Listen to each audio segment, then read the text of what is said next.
Kranthi Kumar sir, would you like to add anything? Like how to develop mastery over the subject when we found out the area of interest? Hello. I would like to add something to what the question, what Priti has told. My how you should develop your research attitude is by reading the articles. Okay. So, what is the result and what is the outcome? What is the conclusion is not necessary for us. Okay. We should concentrate on the methodology. So, when you read an article, go to the methodology part and read that. Okay. By reading that, you will get to know what is the defect done by the researcher. So, what else can be improved in that particular research? What are the statistical analysis done by that particular study, done in that particular study?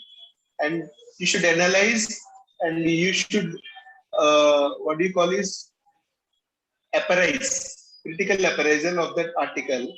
Your main focus should be on the methodological part. So you should critical appraise the methodology part, and you should identify what is the good that is obtained by this methodology, and what is the thing that they did correctly, and what are the things they did wrongly, and what are the things they can improve in that research paper. So research paper is the representation of a research study. So if you are critically appraising a paper methodology, then you are critically appraising the research study, and you will be getting know what. So by these are the experiences of a person who has done a research. So by critically appraising those experiences, you will learn. So like Preeti told, you should get to know about the subject perfectly, and then you should start critically appraising the articles and research studies. So the basics should be developed, and after that, your entire thing should be based upon the experiences and your analysis. So, okay, let us suppose you read an article about some thesis. Sorry, you read a thesis of your faculty. I'm just giving an example. So it is a 2-year work of your faculty. So you will just go to the methodology part and you will see. So what was done by him? So what is the analysis done by him? How he has done that analysis and everything. And we will just start from the sample size aspect itself. Aims and objectives itself. Aims and objectives. So these are the aims and objectives. So this is his area of study. So whether something can be added to that aims and objectives, so that the study can be much more better. Or is there any are there any aims and objectives which should be removed from the study because it was already done, and putting an effort for 2 years on the already known topic was not good. So you should do like that, and after that you will be doing your study population. Is that study population apt for this aims and objectives? Is it correct or not? So if it is not apt, then what should be added in the study population? And then your sample says, is it done correctly or not? So the proposed study is this, and is the sample size calculated based upon that or not? So if you are critically appraising those articles or research studies, you will learn. You will learn from the mistakes, you will learn from the experiences. So only your research aptitude will be developing and help your colleagues. So you are from CFM. So every colleague of you, right from your first year, will be expecting that you should help him in his research projects. That thing I'm well aware. So I too got many requests, and I think you people are also getting those requests from your seniors, your colleagues and your juniors of the other branches.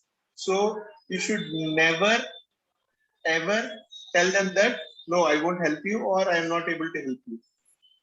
Just take a look at his proposal, see what you can do, and if you are unable to do that, take that guy to your senior or your faculty.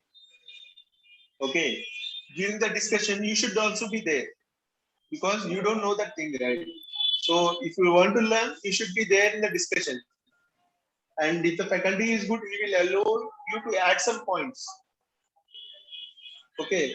And the faculty will also add some points and develop a plan for this research project with him, so that he will know. So being just a public health consultant will not be sufficient for us. So we have a lot of colleagues who are doing the randomized control trials also, retrospective studies also. So a lone community physician or a community medicine specialist cannot do any research. So because you need some clinicians also, you need some specialists also. So for to do that, you should be having contacts, and you should be doing it from your junior residency itself. There is no need to feel panic, or there is no need to feel intimidated. So if you don't know, better tell him that this much I can know. If you are willing, then we can go to a faculty. I will be accompanying you. So you take him and do as much as help you can do for that guy, so that you will learn from that experience. So my concept is like that only. Whenever any of my colleagues came to me for some help in the research, I used to study that research proposal. I would add what are the points that can be added, and I would be very blunt.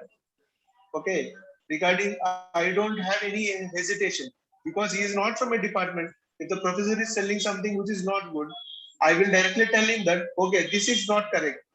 Your area of proposal is this much. Your area of proposal is being a retrospective study, and your sample size is not according to it, or your study plan is not according to it. I will tell that bluntly, because if I want to do some good to him, later after 2.5 years, he should not blame you. You should be telling this to me at the time only. My entire 2 years study was wasted. So give your opinion, but not adherent to it. So you should give your opinion bluntly. You should consult your faculty about your opinion and about your study, and leave the rest to them only. Okay. So your research aptitude will be improved by doing it. Learn the basics and start doing it. Start helping. But another advice of me is, don't involve too much in your colleagues also. So your opinion is as a consultant only. You'll be giving consultation to them, and then it is up to their wish. And don't. Another suggestion was, don't overwork for others. If you are not getting any benefit, give your opinion and leave. If you are getting a benefit, like whether he wants to include you in his as a co-author, it is better to help them. But don't means it is like, don't work without any purpose. Whether you are getting knowledge or not, you should ask them whether, if you want to publish it, can I be a co-author in your paper? So at least you should get some benefit from them. Academically, so you should get some benefit. So my suggestion is, if anybody comes to your help, give them your opinion, and if they want much more help from us, ask them directly. So I am doing this much. Will I be a co-author for you? Whether it is first, second, or third, it doesn't matter. But ask them. Don't do anything for free. Learn something. Up to first year and second year, you will learn a lot more than them. And after that, if you are expert in something, don't do anything for free. That is my suggestion. Okay.